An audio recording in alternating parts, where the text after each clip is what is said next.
주일 리브에 오신 여러분들을 축복하며 환영합니다. 우리 다 함께 자리에 일어나셔서 신앙을 고백하면서 함께 예배하겠습니다. 우리 사도신경으로 신앙 고백 드리겠습니다. 전능하사 천지를 만드신 하나님 아버지를 내가 믿사오며 그 외아들 우리 주 예수 그리스도를 믿사오니 이는 성령으로 잉태하사 동정녀 마리아에게 나시고 본디오 빌라도에게 고난을 받으사 십자가에 못 박혀 죽으시고 장사한 지 사흘 만에 죽은 자 가운데서 다시 살아나시며 하늘에 오르사 전능하신 하나님 우편에 앉아 계시다. 저리로서 산자와 죽은 자를 심판하러 오시리라. 성령을 믿사오며 거룩한 공예와 성도가 서로 교통하는 것과 죄를 사하여 주시는 것과 몸이 다시 사는 것과 영원히 사는 것을 믿사옵나이다. 아멘. 예수 우리 왕이여 이곳에 오셔서 주의 보좌로 임재하여 주시옵소서. 우리 함께 찬양하겠습니다.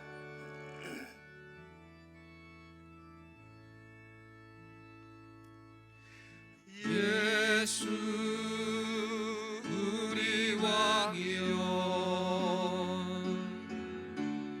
이곳에 오소서.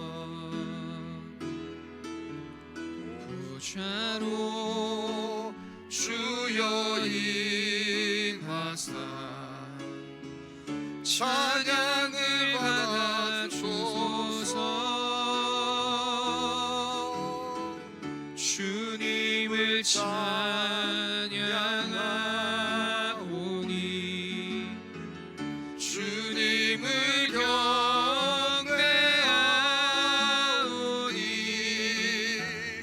왕이신 예수여 오셔서 좌정하사 다스리소서. 우리 한번 할까요? 예수 우리 왕이여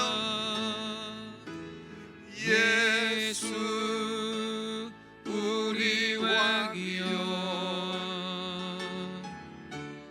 이곳에 오소서. 보좌로 주여 임하사 찬양을 받아 주소서. 주님을 찬양하오니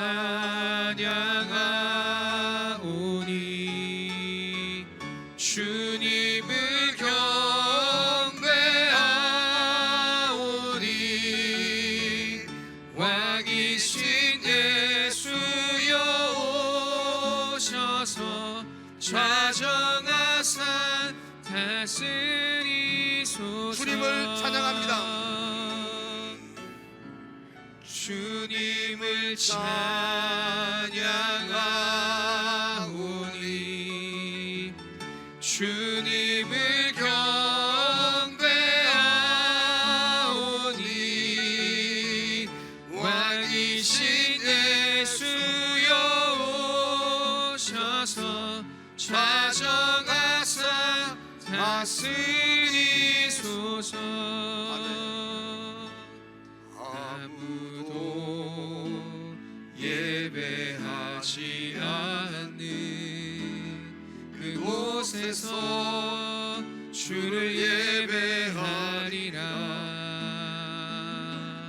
아무도 찬양하지 않는 그곳에서 나 주를 찬양하리라. 아무도 헌신하지 그곳에서 않는 나 주를 그곳에서 주께 헌신하리라. 누구도 증거하지 않는 그곳에서 나 주를 증거하리라. 내가 밟는 모든 땅 주를 예배하게 하소서. 주의 보혈로 덮어지게 하소서. 내가 선 이곳 주의 주의 거룩한 곳 되게 하소서. 주의 향기로 물들이소서. 내가 밟는 모든 땅 주를 예배하게 하소서. 주의 보혈로 덮어지게 하소서. 내가 선 이곳 주의 거룩한 곳 되게 하소서. 주의 향기로 우리 한번 더 할까요? 내가 밟는 모든 땅 주를 예배하게 하소서. 내가 밟는 모든 땅 주를 예배하게 하소서. 주의 보혈로 덮어지게 하소서. 내가 선 이곳 주의 거룩한 곳 되게 하소서. 주의 향기로 물들이소서. 같이 기도하겠습니다. 예배를 위해서 기도합시다. 또 많은 분들이 가정에서 또 예배하고 있습니다. 그곳에서 또 하나님 임재하심이 함께하는 귀한 예배가 되기를 소망하며 기도합시다. 예배가 예배되기를 소망하며 예배를 통해서 하나님의 영광이 드러나기를 소망하면서 이 시간에 예배를 위해서 같이 기도하며 나가겠습니다. 함께 기도하겠습니다. 하나님 아버지, 이 시간에 예배하며 주께 나아갑니다. 우리의 상황과 환경이 어렵다 할지라도 하나님 앞에 예배하며 나아갑니다. 영광을 받아 주시옵소서.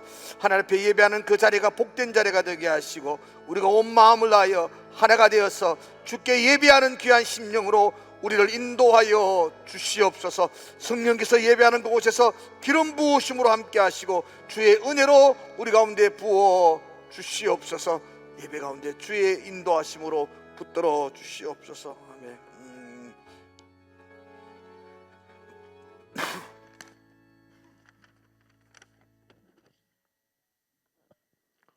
환난 중에 성도들을 구원하여 주셨네.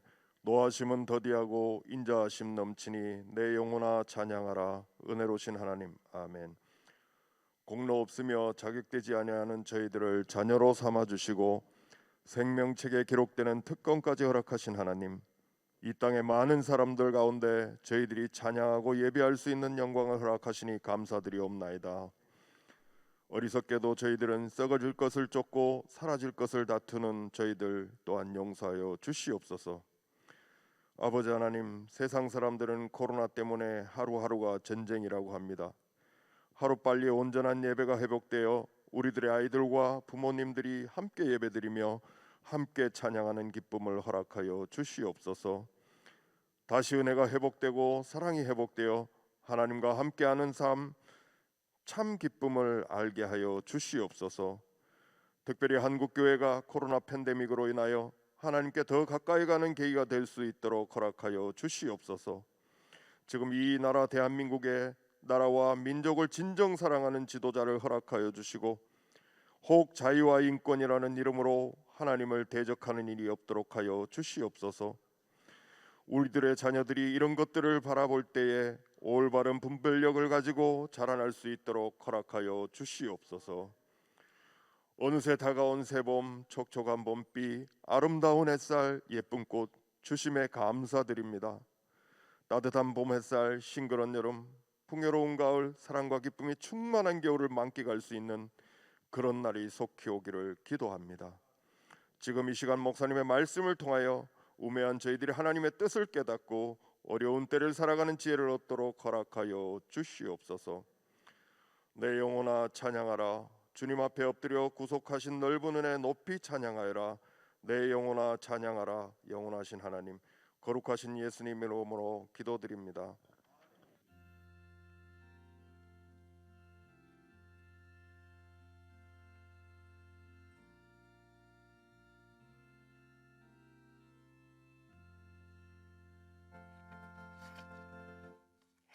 자리에 앉아 주시기를 바랍니다. 오늘 예배 마친 후에 잠깐 임시당회로 모이겠습니다. 저는 함께 해주시기를 바라고요. 오늘 우리가 지금 이제 각 주일학교 부서 예배를 오늘 한 주간은 임시로 좀 쉬기로 했어요. 왜냐하면 진량고등학교에서 코로나가 발생했고요. 또 하양에서 안과 원장인가 안과에서 발생했는데 저희 교회 초등학교 초등부 교사 선생님이 거기서 진료를 받아들여요. 그래서 자가격리 명령이 이렇게 오게 되어서 어제부터 자가격리로 들어가셨는데 마침 오늘 아침에 제가 전화를 했더니만은 어제 코로나 검사를 했는데 음성으로 나와서 괜찮다고 우리 교사님은 괜찮게 된 것 같아요. 그리고 예방 차원에서 한 주간 이렇게 주일학교 비대면 예배를 드리고 다음 주부터는 또 정상으로 돌아오겠습니다. 코로나를 위해서 계속해서 여러분들이 기도해 주시기를 부탁을 드립니다. 학습 세례 문답식 또 세례식이 3월 31일 날 수요일 날 저녁에 하려고 합니다. 많이 오셔서 여러분 축하해 주시기를 바라요. 여러분들 학습 세례 받는 분들 여러분 오셔서 축하해 주시기를 부탁을 드립니다. 부활주일이 달아와요. 그리고 전주부터는 고난주간인데 다음 주부터가 이제 이번 주가 다음 주 월요일부터 고난주간이 시작되어지는데 저희 교가 코로나로 인해서 힘든 시간이지만 우리가 특별시 뵙기도를 좀 해야 되겠다 그런 마음을 가지고 자녀들과 함께 이야기를 나누었어요. 그래서 고난주간 월요일부터 주일까지 온라인과 오프라인으로 동시에 같이 하려고 해요. 그래서 건강이 염려되시는 분 또 상황이 안 되시는 분은 집에서 온라인으로 그 시간에 실시간으로 예배를 하시면 돼요.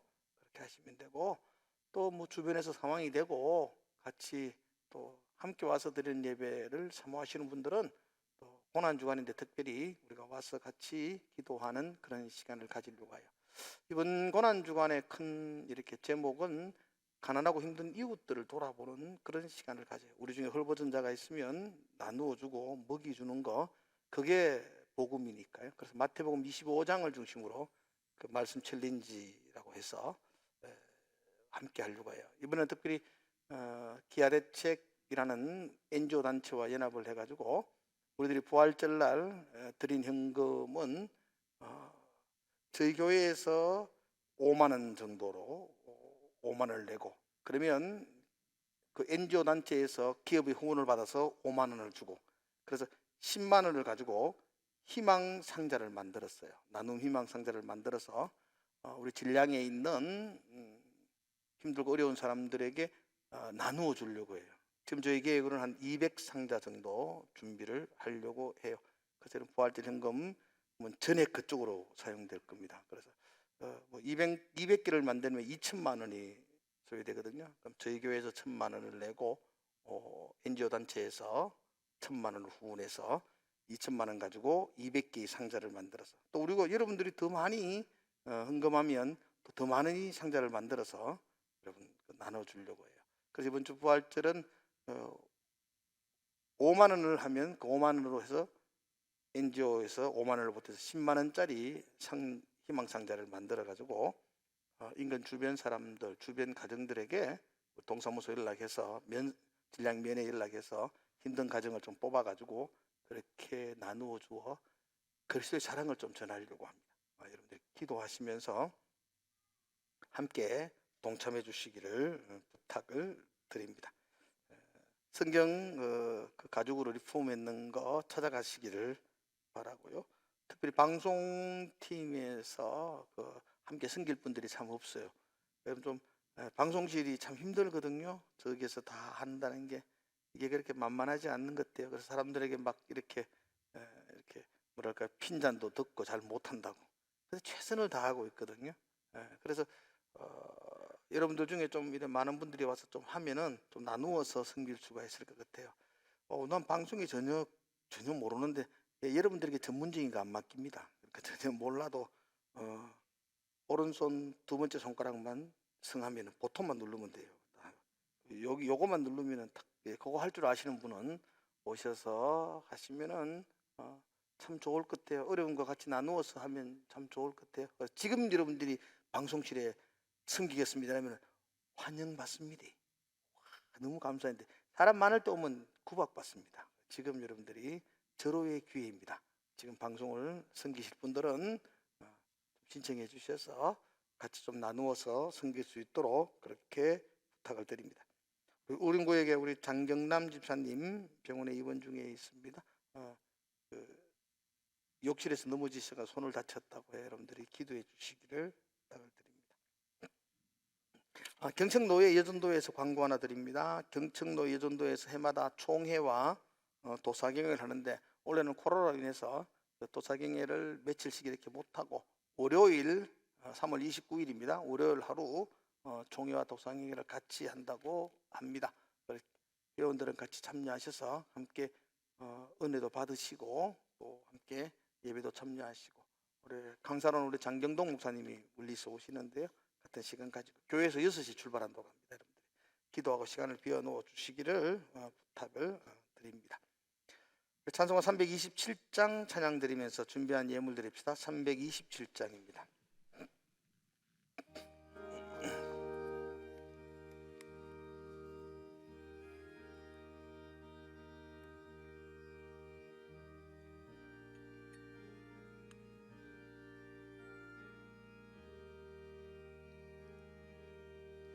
주의 주실 화평 믿음 얻기 위해 어느 정성껏 기도했나. 주의 제단 앞에 모두 바치기 전 복을 받을 줄 생각나라.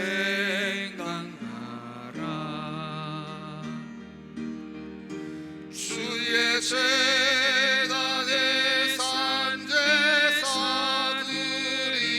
후에 주의 맘을 주장하리.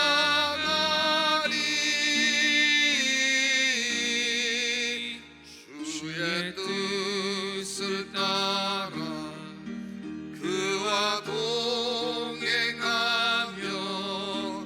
영생 복락을 누리겠네.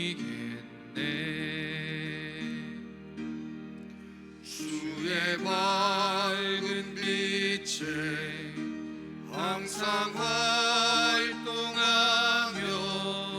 선한 사업에 힘쓰겠나.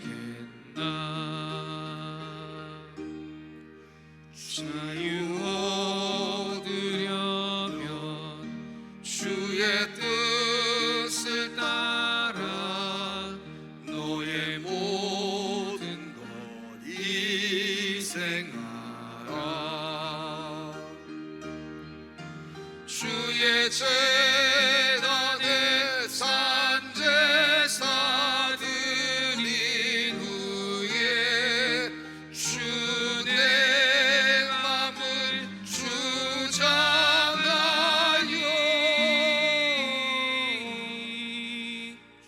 주의 뜻을 따라 그와 동행하면 영생 복락을 누리겠네.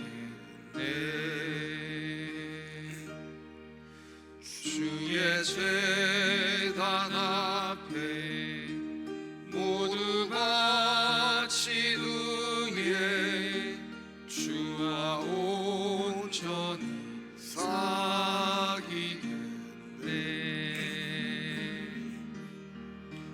주님 주신 기쁨 또한 그의 사랑 어찌 말로 다 형용하랴. 주의 제단에 산제사들이 후에 주의 맘을 주장하리.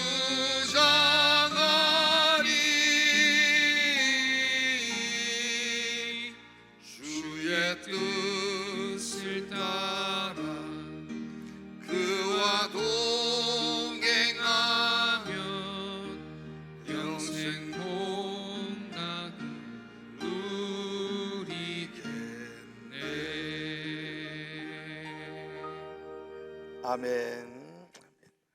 오늘 저에게 새가족 등록하신 분이 있습니다. 장인혁 선생님이십니다. 청년보고요.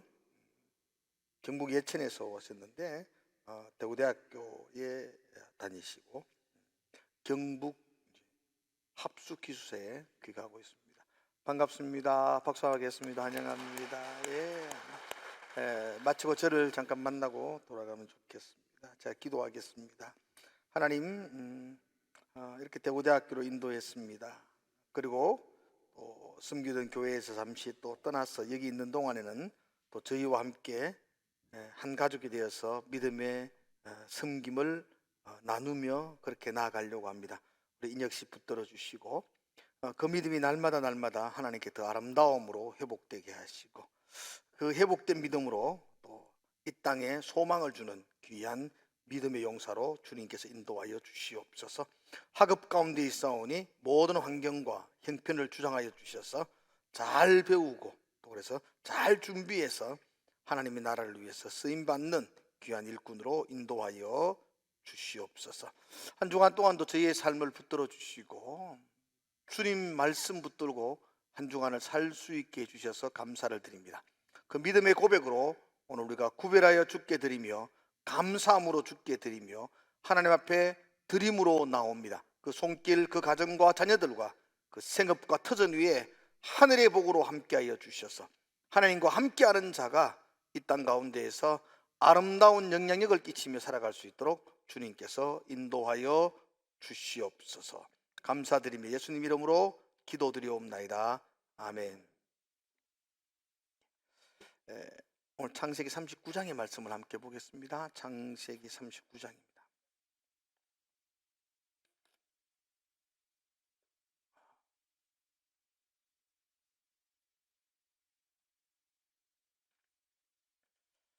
(1절에서) 우리 (6절까지) 말씀을 한 절씩 그렇게 읽도록 하겠습니다. 제가 먼저 (1절을) 읽겠습니다. 요셉이 이끌려 애굽에 내려가매 바로의 신하 친위 대장 애굽 사람 보디발이 그를 거리로 데려간 이스마엘 사람의 손에서 요셉을 산이라. 여호와께서 요셉과 함께 하심으로 그가 형통한 자가 되어 그의 주인 애굽 사람의 집에 있으니 그의 주인이 여호와께서 그와 함께 계심을 보며 또 여호와께서 그의 범사에 형통하게 하심을 보았더라. 요셉이 그의 주인에게 은혜를 입어 섬김에 그가 요셉을 가정 총무로 삼고 자기의 소유를 다 그의 손에 위탁하니 그가 요셉에게 자기의 집과 그의 모든 소유물을 주관하게 한 때로부터 여호와께서 요셉을 위하여 그 애굽 사람의 집에 복을 내리심으로 여호와의 복이 그의 집과 밭에 있는 모든 소유에 미친지라. 주인이 그의 소유를 다 요셉의 손에 위탁하고 자기가 먹는 음식 외에는 간섭하지 아니하였더라. 요셉은 용모가 빼어나고 아름다웠더라. 아멘. 아멘. 우리 같이 한번 옆에 인사해 볼까요? 또 우리 가족들도 같이 우리 함께 인사합시다. 사랑합니다. 그렇게. 성경에는 사랑을 가리켜서 사랑이란 오래 참는 것이라고 합니다. 속상한 일도 있고 또 억울한 일도 있겠지요. 마음이 불편할 때도 있을 겁니다. 그런데 그런 모든 상황을 견디며 모든 상황을 참으며 모든 상황을 인내하며 바라보는 것, 그걸 사랑이라 그렇게 말합니다. 그냥 참는 게 아니고 오래 참는 게 사랑입니다. 우리가 옆에 분들에게 가족들에게 사랑합니다 라고 인사할 때에는 내가 당신에 대하여 오래 참아주겠습니다 라는 고백과 같습니다. 속이 상해도 좀 화가 나도 당신에게 내가 오래 참겠습니다. 그런 마음이 사랑합니다 라는 고백이에요. 오래 참겠습니다. 속상해도 참겠습니다. 그런 마음으로 한 번 더 가족들에게 여러분 옆에 분들에게 사랑합니다 그렇게 인사합시다. 사랑합니다. 속상하게 해도 오래 참겠습니다. 제가 몇 년 전에 재심이라는 영화를 이렇게 아주 재미있게 봤더랬습니다. 이 재심이라는 영화는 실제 있었던 사건을 바탕으로 영화로 재구성한 실화를 바탕으로 한 영화였습니다. 이 재심이란 영화의 그 기본 바탕에 되었던 사건은 익산에서 일어났던 약촌 오구리에서 늦은 시간 택시 기사가 강도에게 흉악하게 칼에 찔려서 무참하게 죽음을 당한 사건이었습니다. 우연히 그렇게 택시 기사가 강도에게 칼에 찔리는 장면을 이렇게 현우라는 청년이 먼 발치에서 목격을 하게 됩니다. 그곳을 오토바이 타고 지나가다가 거기에서 그런 사건이 일어나는 것을 그 현우라는 청년이 보게 됩니다. 그래서 경찰에서 자기가 봤던 대로 진술도 하고 정인도 쓰고 뭐 그렇게 했는데 어떻게 되었든지 경찰들이 이 현우를 범인으로 지목합니다. 그래서 증거들도 조작을 하기도 하고 또 고문하고 강압하고 그래서 진술도 받아내게 되고 그래서 이 청년은 억울하게 살인자의 누명을 쓰고 감옥에 갇히게 됩니다. 10년이 넘게 아주 가장 멋있을 청년의 시절을 감옥에서 누명 쓰고 보내게 됩니다. 얼마나 속이 상했겠어요. 이 현우라는 청년에게는 어머니가 계시는데 그 어머니가 앞을 잘 보지 못해요. 그 앞을 잘 보지 못하는 어머니가 백방으로 사람을 만나며 아들의 결백을 아무리 주장해도 누구 한 사람 귀를 기울이지 않습니다. 그러다가 한 변호사를 만나게 됩니다. 그리고 그 변호사가 이 사건에 관심을 가지게 됩니다. 그리고 조사를 하고 그러니까 여러 모순점이 발견되어지고 그래서 재심을 청구하고 결국은 16년 만에 이 청년이 무죄라고 판결이 나게 됩니다. 16년이 지났어요. 감옥에서 10년이 넘게 살고 얼마나 억울하고 얼마나 속이 상했겠어요. 그 청년의 가슴 속에는 분노, 이 사회에 대한 그 정오심이 가득한 그 삐뚤어진 인생이 되어버리고 말았습니다. 그게 당연하지 않겠어요? 이런 일들은 뭐 주변에 사실은 많이 있습니다. 화성 8차 사건도 진범이 나오는 바람에 그 감옥에서 정말로 억울한 일을 받았던 분이 이제 풀려나서 무죄로 선고받기도 합니다. 그 젊은 시절 다 감옥에서 보냈습니다. 외국에 보니까 이런 일도 있더라고요. 제가 YTN 뉴스를 보니까 존슨이라는 청년이 어느 날 자기도 모르게 그냥 살인자의 누명을 쓰고 잡혀가 조사를 받았는데 왜 잡혀갔냐 하니까 범인하고 얼굴이 너무 똑같은 거예요. 인터넷에 여러분 찾아보면 아실 겁니다. 범인하고 이렇게 봐도 너무 똑같고 몸무게, 키 다 똑같고 나이도 1살 차이밖에 되지 않고 그래서 무려 17년 동안이나 그가 그 감옥에서 생활합니다. 그러다가 범인이 발견되는 바람에 무죄로 석방이 되었습니다. 무죄가 되면 뭐합니까? 17년을 그 어두운 감방 속에서 감옥에 들어갈 때 1살이었던 딸이 18살이 되어 있습니다. 가정의 모든 행복들이 송두리째 앗아가 버린 그런 속상하고 억울한 일을 당합니다. 이런 억울하고 속상한 일을 당한 사람이 어디 뭐 한두 명이겠습니까? 사실 우리도 현우라는 청년처럼 또 리차드 존슨 같은 그분처럼 뭐 이렇게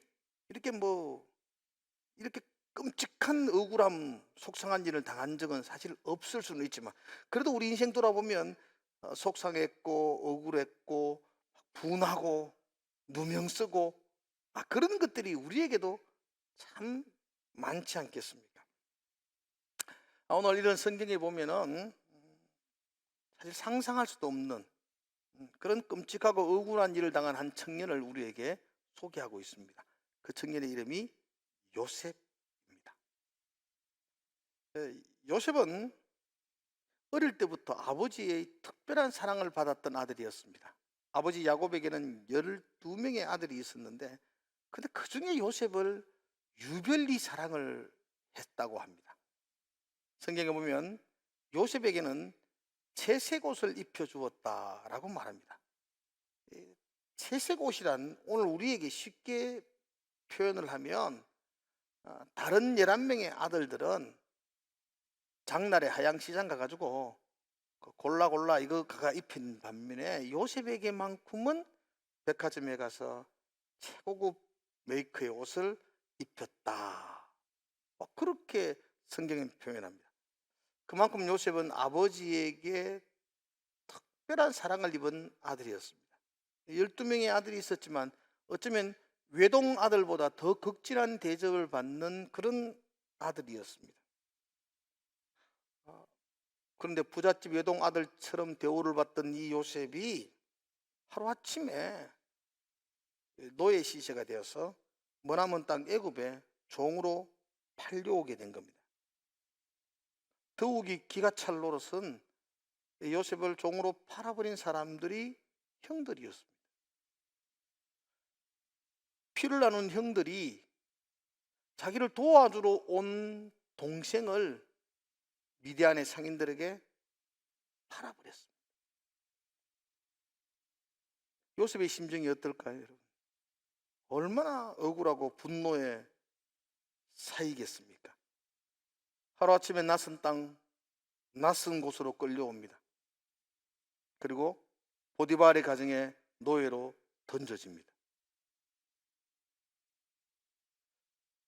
이런 억울한 일은 요셉에게 이것 한 번뿐이 아니었습니다.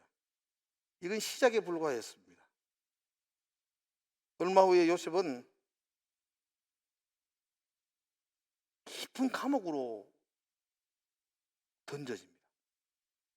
요셉의 제목은 여주인을 희롱했다는 것입니다.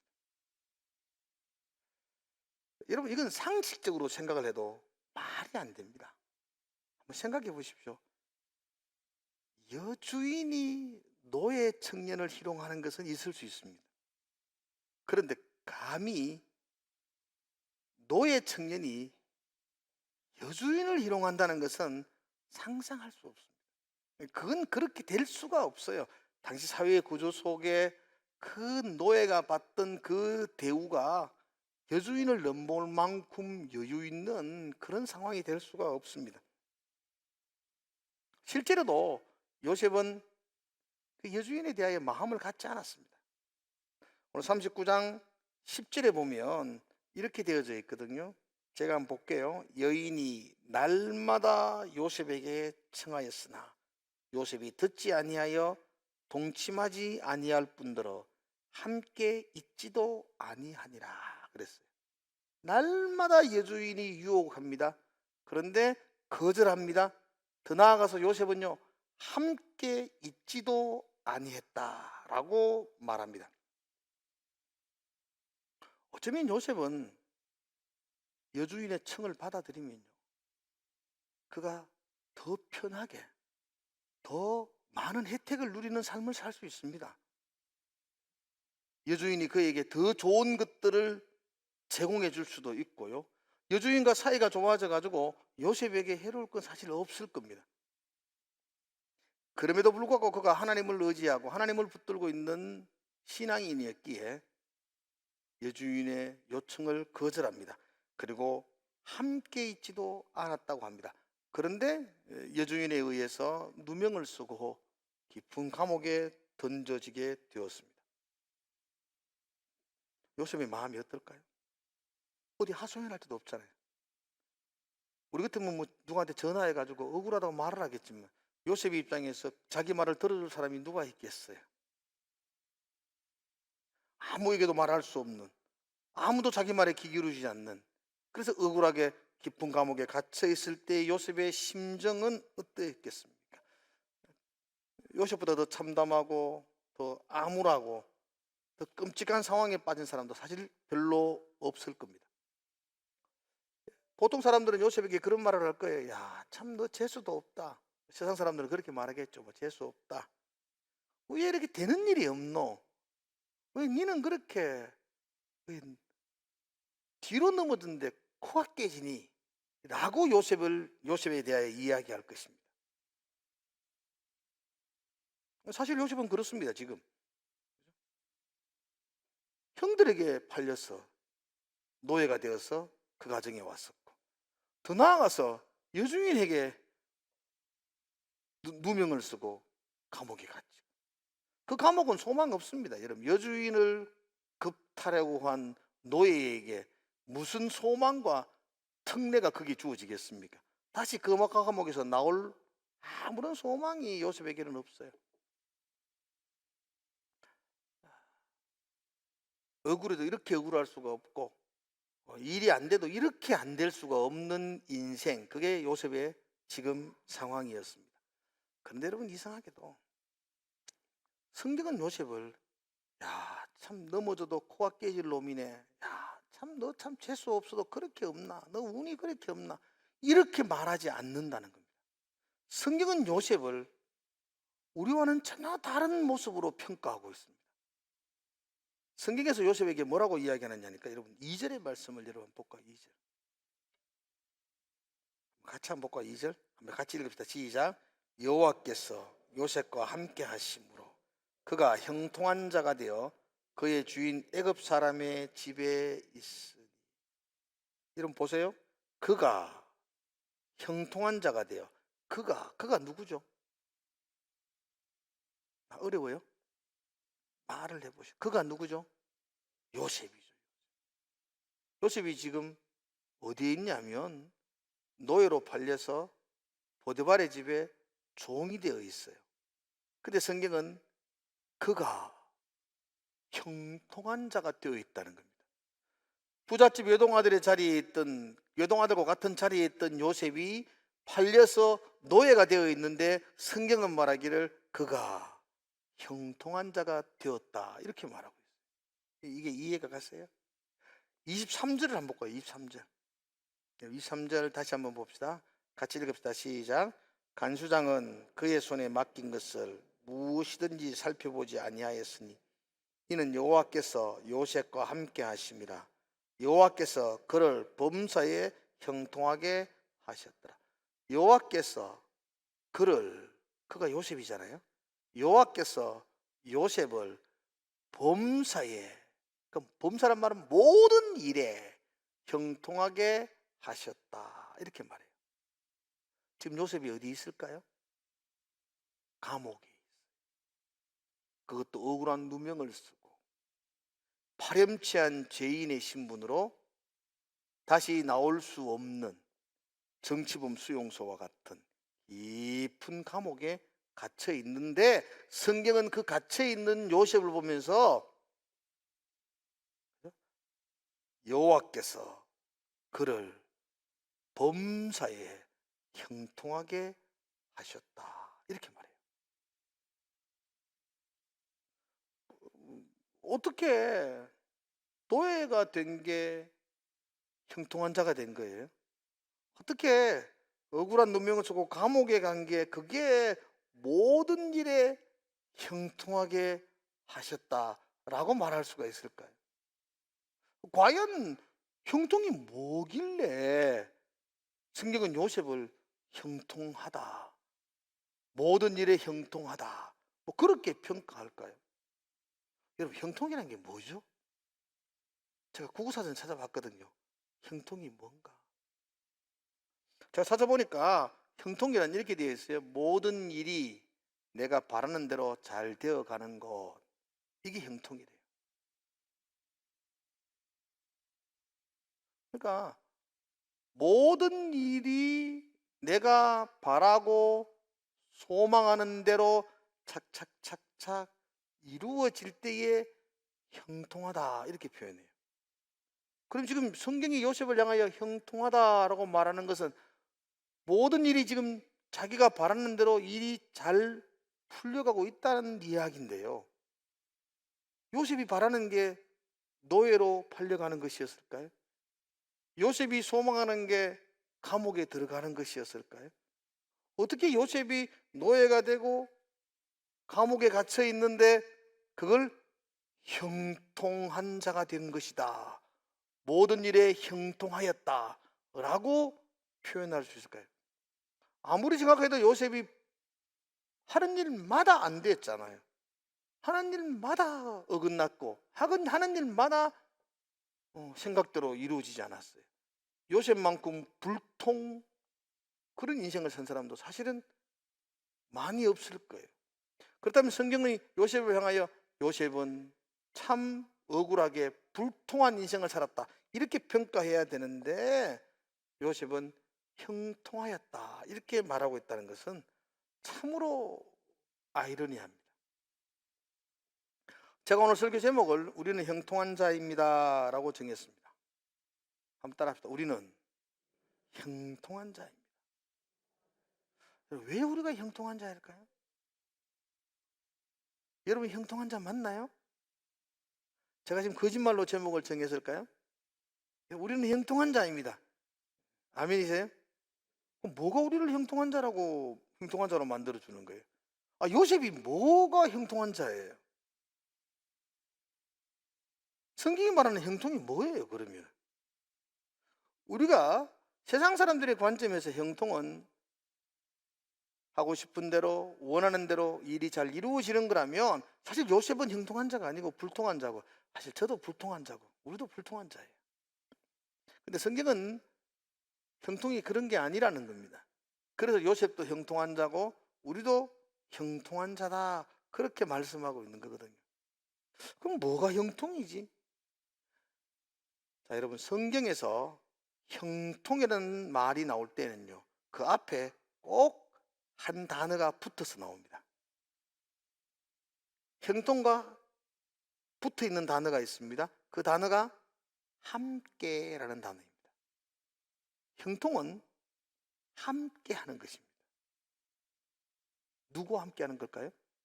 하나님과 함께 하는 것입니다. 그렇습니다.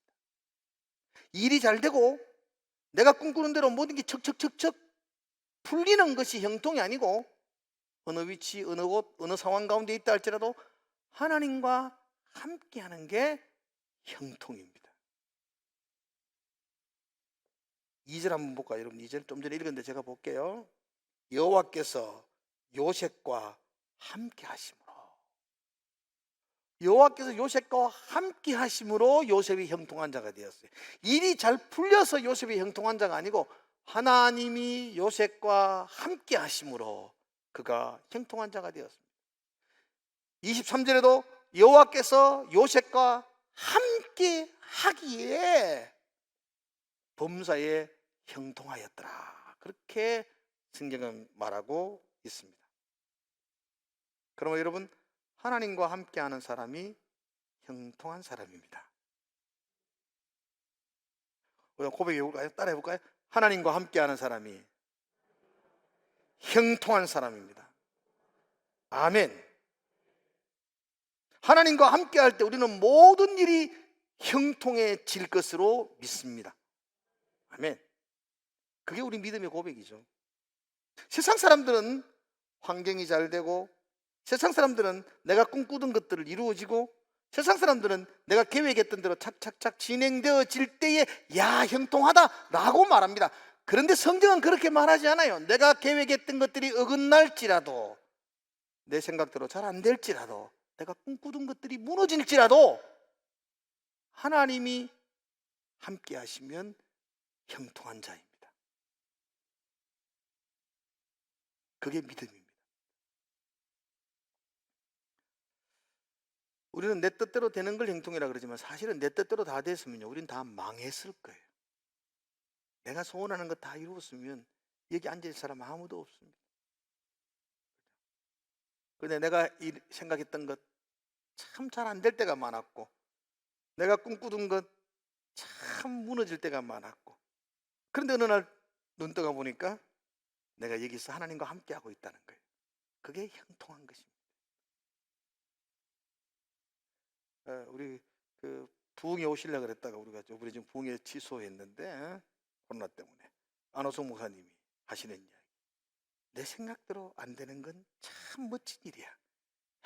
그 말이 얼마나 멋있는 말인지 몰라요. 내 생각대로 안 되는 건 참 멋진 일이야. 하나님의 생각이 이루어질 거니까.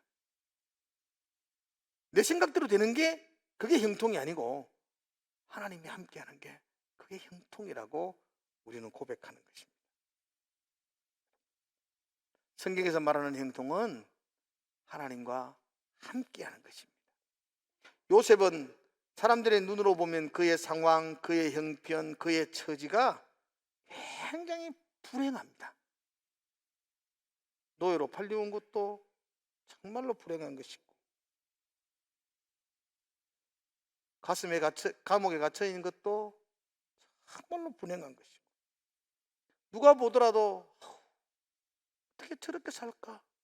나는 한숨을 자아내는 인생입니다. 그런데 요셉에게는 세상 사람들이 알지 못하는 비장의 카드가 있었어요. 그게 뭐였죠? 하나님이 함께하는 것이었어요. 하나님을 붙들고 있는 것이었어요. 하나님과 동행하는 것이었습니다. 그러므로 말미암아 하나님과 동행함으로 성경은 요셉을 가리켜서 형통한 자가 되었다. 그가 하는 모든 일이 범사가 형통하였다. 그렇게 평가하고 있습니다. 저도 여러분도 이 땅에서 형통한 자 되기를 축복합니다. 하나님과 함께하는 것이 형통입니다. 여러분 3절에 한번 볼까요? 3절. 더 나아가서 3절 한번 보겠습니다. 같이 읽어봅시다. 시작. 그의 주인이 여호와께서 그와 함께 하심을 보고 또 여호와께서 그의 범사에 형통하게 하심을 보았더라.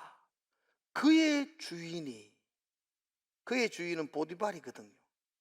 그의 주인이 요셉이 하나님과 함께하는 걸 보고 그의 주인이 하나님과 함께함으로 요셉이 하는 일마다 형통한 것을 보았다. 이렇게 평가합니다. 이 말을 다른 말로 하면 그의 주인인 보디발이 요셉을 이렇게 보면서 야, 저 아이 참 대단하네. 그때 요셉은 청년이었거든요. 야, 참 멋지게 사네. 야, 저는 어떻게 저렇게 살 수가 있어? 나는 감동과 감탄을 자아내게 되었다는 것입니다. 무엇이? 여러분, 주인이 노예를 보면서 뭐가 감동할 일이 뭐 있겠습니까? 노예가 사는 삶을 보면서 주인이 야, 참 멋있다, 부럽다. 아니, 그렇게 감동할 일이 뭐가 있겠어요? 뭐가? 그런데 요셉은 그 주인을 감동케 하는 하루하루의 삶을 그 주인에게 보여주었다는 것입니다. 자, 이걸 통해서 우리는 요셉이 보디발의 집에서 어떻게 살았는지를 유추해 볼 수가 있어요. 요셉이 얼마나 억울하겠어요? 얼마나 속상했어요? 하루아침에 노예가 되었는데요. 얼마나 분노가, 얼마나 억울함으로 가득 차 있겠습니까? 그런데 놀랍게도 요셉의 얼굴에는 그런 분노와 억울함이 없었다고요. 여러분 보세요. 여러분 이래 사람 얼굴 보면요 대부분 압니다. 그냥 화가 나 있는 얼굴이 있어요. 스쳐 지나가다 화를 내시는 분이 있어요. 가슴에 분노가 가득 차 있는 거예요. 집에서도 막 계속 그 분노, 그죠?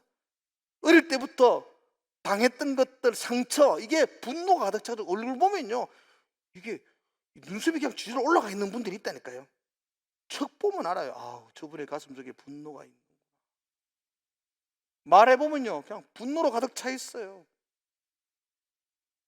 여러분 요셉은 그런 분노로 가득 차도 100번은 가득 차 있을 상황이었잖아요. 그런데 요셉은 주인이 보니까 그렇지 않더라는 거예요. 그 얼굴에 분노가 가득 차고 억울한 일이 가득 차 있지 않았다는 것입니다. 원망과 분노에 사로잡혀서 요셉이 행동하지 않더라는 걸 주인이 본다는 거예요. 주인이 왜 모르겠어요? 요셉이 어떤 상황으로 여기 끌려왔는지 왜 몰라요? 얼마나 억울하게 팔려왔는지 왜 모르겠어요? 저 정도가 되면 화병이 나고 저 정도가 되면 알아 누웠고, 여러분 그 정도 되면요 기회와 틈만 나면 도망가려는 사람도 있을 거예요. 여러분 도망가면 자기 아버지 집에 가면 되잖아요. 근데 요셉은 도망가려고 하지도 않고 분노와 억울함에 차 있는 화가 난 삶을 사는 것도 아니고, 그렇게 살았으면 보디발이 무슨 감동을 하겠어요? 그렇게 산 것이 아니라는 것입니다. 성실하게 감사하며 기쁨으로 헌신하고 섬기며 최선을 다하여 그 일들을 감당했던 하고 있는 것이 이 보디발의 눈에 보이니까, 야, 자는 참 억울하고 분통이 터질 건데 어떻게 저렇게 기쁨으로 감사함으로 저렇게 하루하루를 살아가고 있을까? 이걸 보니까 하나님이 그와 함께 하는구나, 하나님이 형통케 하는구나 라는 걸 느꼈다고 성경이 고백하고 있습니다. 사랑하는 성도 여러분들, 하나님 우리 사랑하시죠? 여러분 믿으세요? 하나님이 나를 가장 사랑하십니다. 아멘이세요? 하나님이 나를 사랑하시니까 하나님이 오늘도 우리와 함께 하시는 걸 믿으세요? 그러므로 저와 여러분들은 하나님이 함께하는 성도인 걸 맞지요? 하나님과 함께하는 게 그게 형통이죠? 그러므로 저와 여러분은 형통한 자인 걸 맞습니까? 예.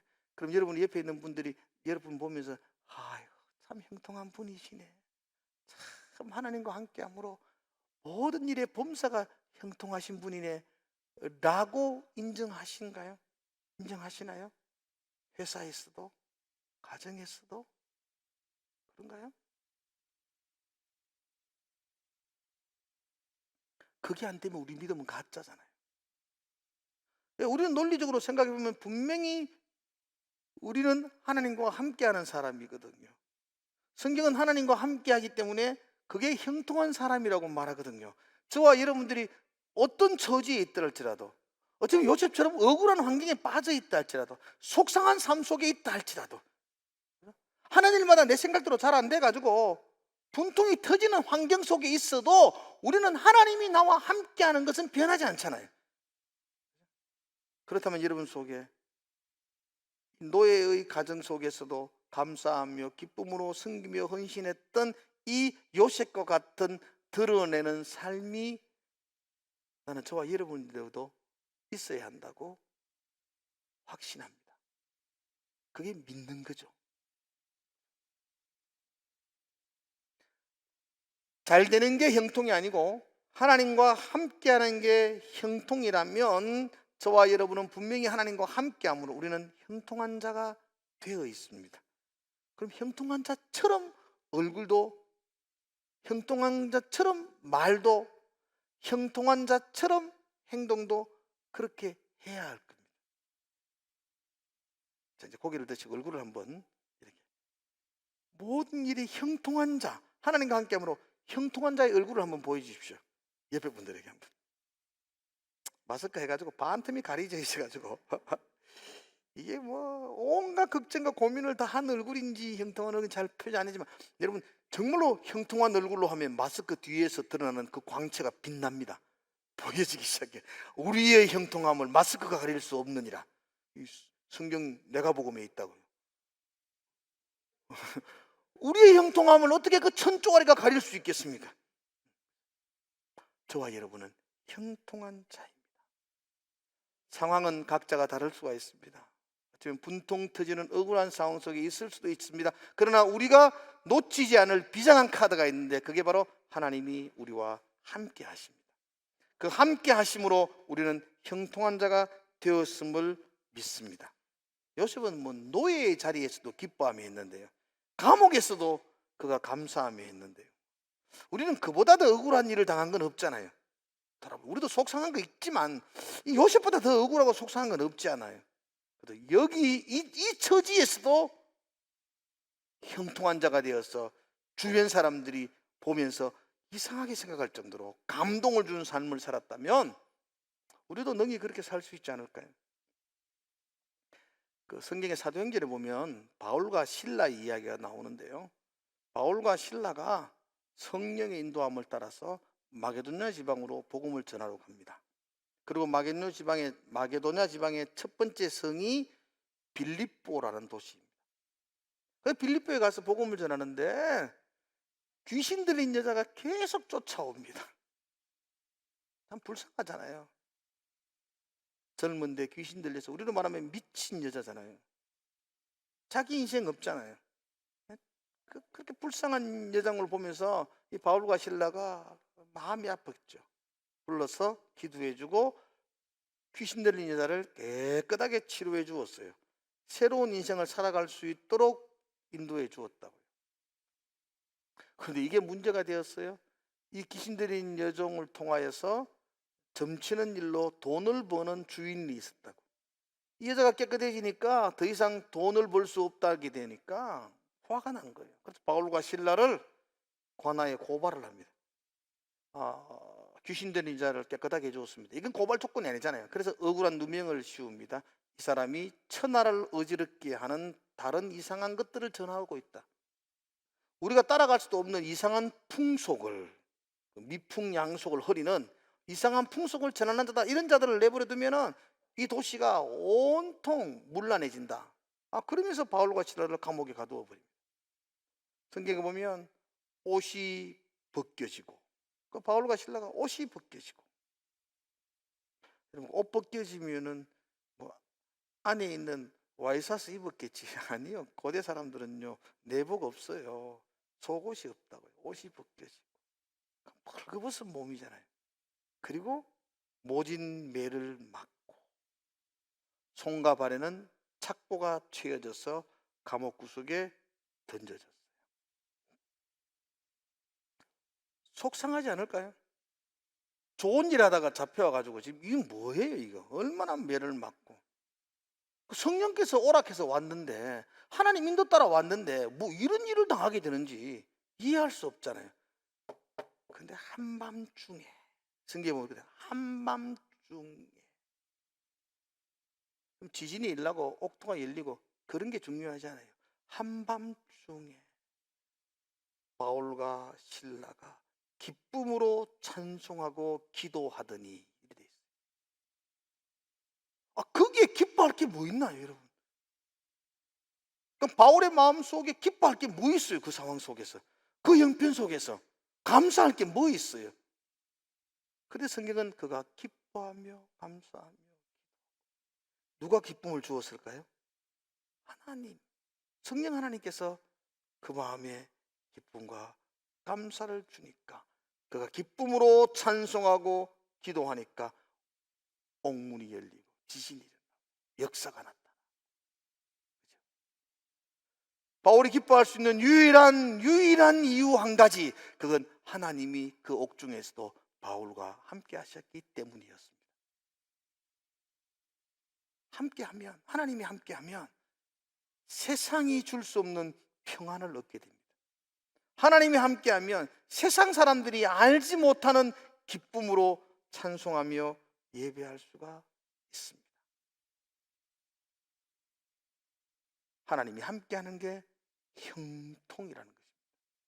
사랑하는 성도 여러분들, 요즘처럼 우리에게 속상한 일이 참 많을 때가 또 없는 것 같아요. 요즘처럼 계획한 것들이 잘 어그러질 때가 사실 또 없는 것 같고, 참 팬데믹 상황 속에서 우리 참 속상하고 마음 아픈 일들이 참 많이 있습니다. 주일학교도 몇 달 쉬었다가 한 주 예배 드리지만은 또 코너무 코가 또 나와가지고 또 이 막, 그래 여러분, 우리가 한 가지 붙드는 거, 변하지 않는 거 한 가지 있습니다. 하나님 날 사랑하시고 하나님이 나와 함께 하신다는 사실. 그리고 하나님이 함께 하는 게 그게 형통이다. 성경은 증거하고 있습니다. 우리 세상 사람들처럼 사업 잘 되고 늘 건강하고 자식 잘 되고 이것도 좋은데, 그러나 그걸 형통이라고 생각하지 맙시다. 비록 그렇지 못할지라도, 비록 내게는 억울하고 속상하고 가슴 답답한 일이 자꾸 일어날지라도 하나님이 나와 함께 하시면 그게 형통한 자고, 그게 범사에 형통하게 하시는 놀라운 하나님의 은혜라는 걸 아십시다. 그리고 거기서 감사하자고요. 하나님이 나와 함께 하신다. 이 상황 속에서도, 이 환경 속에서도, 이 처지 가운데도 하나님이 나와 함께 하신다는 걸 붙드시고, 그리고 감사하며 기뻐하시기를 주의 이름으로 축원합니다. 자, 우리 형통한 자입니다. 그죠? 이거 잊지 맙시다. 하나님과 함께 하는 게 형통한 자다. 이거보다 더 중요한 게 하나님이 내 사랑하셔서 나와 함께 하신다. 분명합니다. 하나님이 나와 함께 하십니다. 그래서 나는 형통한 자입니다. 한 주간 동안도 형통한 자로 살아내시기를 주의 이름으로 축복을 드립니다. 기도하겠습니다. 하나님 아버지, 내 뜻대로 참 잘 안 됩니다. 상황과 형편은 되는 일이 참 없을 수도 있습니다. 어려운 처지, 어려운 환경 속에서 발부둥치는 분들이 참 많습니다. 그러나 하나님, 형통이라는 게 내 생각대로 잘 되는 게 그게 형통이 아니고 하나님이 함께하는 것이 형통이란 걸 오늘 고백합니다. 그리고 하나님은 나를 사랑하시기에 언제나 나와 함께 하심을 믿습니다. 내가 오늘 한 주간 동안 형통한 자로 살아내게 하여 주시옵소서. 예수님 이름으로 기도드리옵나이다. 아멘. 우리 다 함께 하셔서 찬송과 예배를 마칩시다.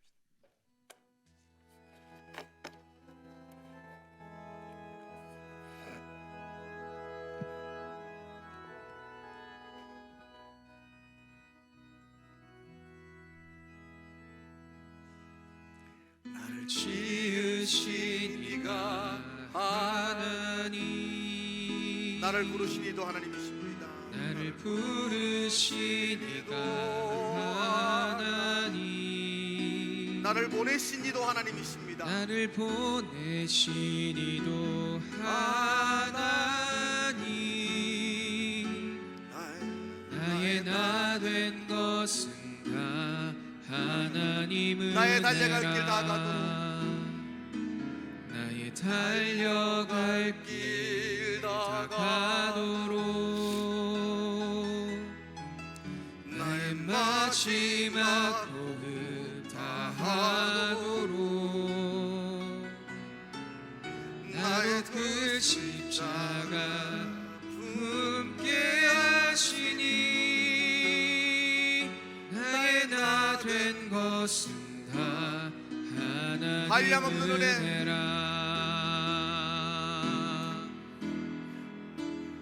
한량없는 은혜,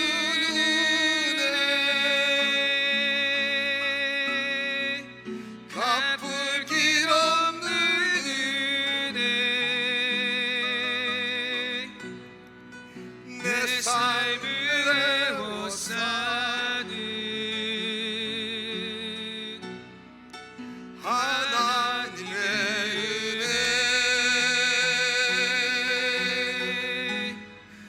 나 주저함 없이 그 땅을 밟음도 나를 붙드시는 하나님의 한답시다. 한량없는 은혜, 한량없는 은혜, 갚을 길 없는 은혜, 내 삶을 애워 사는 하나님의 은혜, 나 주저함 없이 그 땅을 밟음도 나를 붙드시는 하나님의 은혜. 아멘. 나를 지으신 이가 하나님, 나를 부르신 이가 하나님, 나를 보내신 이도 하나님, 나의 나 된 것은 다 하나님 은혜라. 이제는 우리 주 예수 그리스도의 크신 은혜와 하나님 아버지의 무한하신 사랑하심과 성령이 함께 하시고 인도하시고 붙들어 주심의 은혜가 형통한 자가 되어서 주의 사람들에게 형통한 모습을 보여주며 영광을 돌리기를 소망하는 모든 성도들의 머리 위에 이제로부터 영원토록 함께 있을지어다.